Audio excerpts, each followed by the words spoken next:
everybody. I brought a friend of yours, Brett Baer. He's here. Brett, how you doing?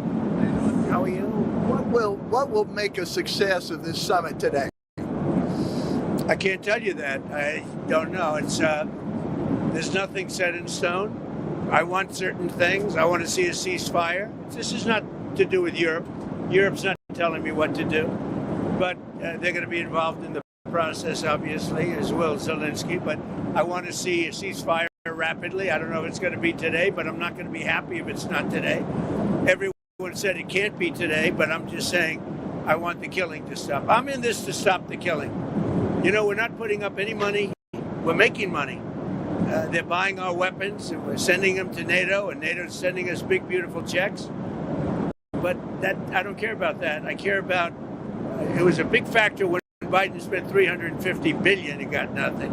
But what I do care about is they lost last week 7,011 people were lost, almost all soldiers. 36 people in a town which got hit by a missile, but over 7,000 soldiers. It's crazy. Could you describe a little bit, Mr. President, because I know you've had a lot of phone calls with President Putin. What's the difference in a face-to-face, in-person meeting? Look, he's a smart guy. Been doing it for a long time, but so have I. Been doing it for a long time. And here we are with President. That was much more difficult than what I'm doing today, believe me. So we get along. There's a good respect level on both sides. And I think, something's going to come of it. I noticed he's bringing a lot of business people from Russia. And that's good. I like that because they want to do business, but they're not doing business until we get the war settled. Are you going to talk about business? We have the hottest country on earth. We have the hottest economy on earth. We have the hottest country. We just set a new stock market record again. We have hundreds of billions of dollars flowing in from tariffs. We're the hottest. We were a dead country, like doornails, a dead country. 1 year ago, we were dead as a doornail, and now we have the hottest country. And he wants a piece of that because his country is not hot economically. In fact, it's the opposite. And China's not doing well economically, but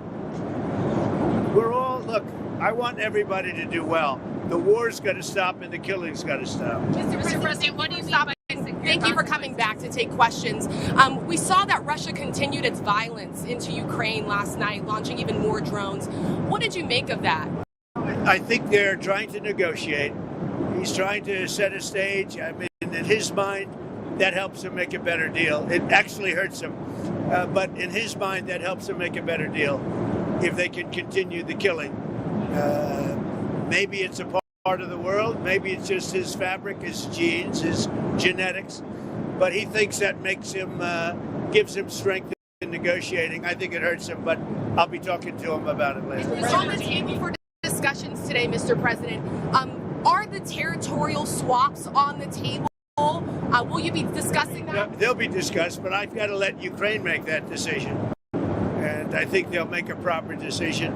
But I'm not here to negotiate for Ukraine. I'm here to get them at a table. And I think you have two sides. Look, Vladimir Putin wanted to take all of Ukraine. If I wasn't president, he would right now be taking all of Ukraine. But he's not going to do it. Mr. President, what did you mean? Just one thing. What about the possibility of the United States providing security guarantees to Ukraine? Maybe. Along with Europe and other countries. Not in the form of NATO, because that's not going to, there are certain things that aren't going to happen. But, along with Europe, there's a possibility of that. Mr.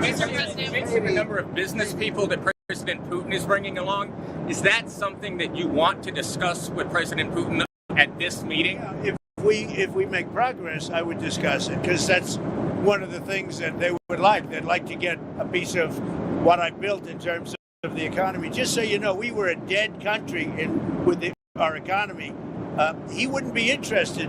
He wouldn't have been interested a year ago with the Biden economy. But he is interested in the Trump economy because we're doing. Wait till you see when those factories start opening up. We have hundreds of factories all over the country, and that includes auto factories, AI factories, and They're all coming in because they want to beat the tariffs. Because if they open here, they don't have to pay tariffs. If they don't open here, they have to pay, in some cases, 200%, 300%. I haven't even set some of the tariffs yet. I'll be setting tariffs next week and the week after on steel and on, I would say, chips. Chips and semiconductors we'll be setting sometime next week after. What are you looking at? What rate? I'm going to have a rate that is going to be lower at the beginning. Then that gives them a chance to come in and build, and very high after a certain period of time. And if they don't build here, they have to pay a very high tariff, which doesn't work, so they'll come and build. Mr. President, hi. You had said earlier. I didn't see you over there. Isn't he a gentleman? He's helping me out. He's a very nice. He's one of the few nice ones, actually. You had said earlier this week that Putin would face severe consequences if you get the sense from him that he's not interested. What do you mean by that? Economically severe. Yes, it will be very severe. I'm not doing this for my health, okay? I don't need it. I'd like to focus on our country, but I'm doing this to